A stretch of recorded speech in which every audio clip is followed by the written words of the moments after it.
ചില കൗൺസിലർമാർക്കും ചില മേയർമാർക്കും മുൻ മേയർമാർക്കും ഒക്കെ ഇതിൽ പങ്കുണ്ട്. ഈ കേസ് അന്വേഷണം മുന്നോട്ട് പോകുന്നതിന് തടസ്സം നിൽക്കുന്നത് പ്രധാന വ്യക്തി ഇപ്പോഴത്തെ കോർപ്പറേഷൻ മേയറാണ്. അതോടൊപ്പം തന്നെ മുൻ മേയർ ശ്രീ വി.കെ. പ്രശാന്ത്, അദ്ദേഹം പട്ടിയൂർക്കാവ് എം.എൽ.എ. ആണ്. അദ്ദേഹം മേയറായിരുന്ന സമയത്ത് നിയമിച്ച SC പ്രൊമോട്ടർമാരിലാണ് പലരും ഈ തട്ടിപ്പിന് കൂട്ടുനിൽക്കുന്നതും ആസൂത്രണം ചെയ്തിരിക്കുന്നതും. അത് അന്വേഷണത്തിൽ വ്യക്തമാകും. പലരും CPM-ന്റെ ബ്രാഞ്ച് സെക്രട്ടറിമാർ, ബ്രാഞ്ച് മെമ്പർമാരൊക്കെയാണ്. ഏകദേശം എത്ര ഫണ്ട് തട്ടിയിട്ടുണ്ട് എന്നാണ് മനസ്സിലാക്കുന്നത്? ഞങ്ങൾക്ക് കിട്ടുന്ന വിവരമനുസരിച്ച് ഒരു 6 കോടി രൂപയുടെ തട്ടിപ്പ് സ്വയം സഹായ സംഘങ്ങളുടെ പേരിൽ നടത്തിയിട്ടുണ്ട്.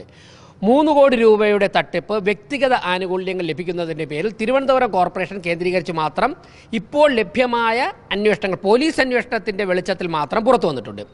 ഇനി ഒരു നല്ല ഒരു അന്വേഷണം നടന്നാൽ, ഒരു കേന്ദ്ര ഏജൻസിയൊക്കെ വന്ന് അന്വേഷിച്ച് എല്ലാ രേഖകളും പിടിച്ചെടുത്തൊരു അന്വേഷണം നടന്നു കഴിഞ്ഞാൽ തിരുവനന്തപുരത്തും അതോടൊപ്പം തന്നെ കേരളത്തിൻ്റെ വിവിധ ബ്ലോക്ക് പഞ്ചായത്ത്, ജില്ലാ പഞ്ചായത്ത്, കോർപ്പറേഷൻ, മുനിസിപ്പാലിറ്റികൾ കേന്ദ്രീകരിച്ചുകൊണ്ട് 100 കണക്കിന് കോടി രൂപയുടെ തട്ടിപ്പ് നടന്നതായിട്ട് കണ്ടെത്താൻ സാധിക്കും.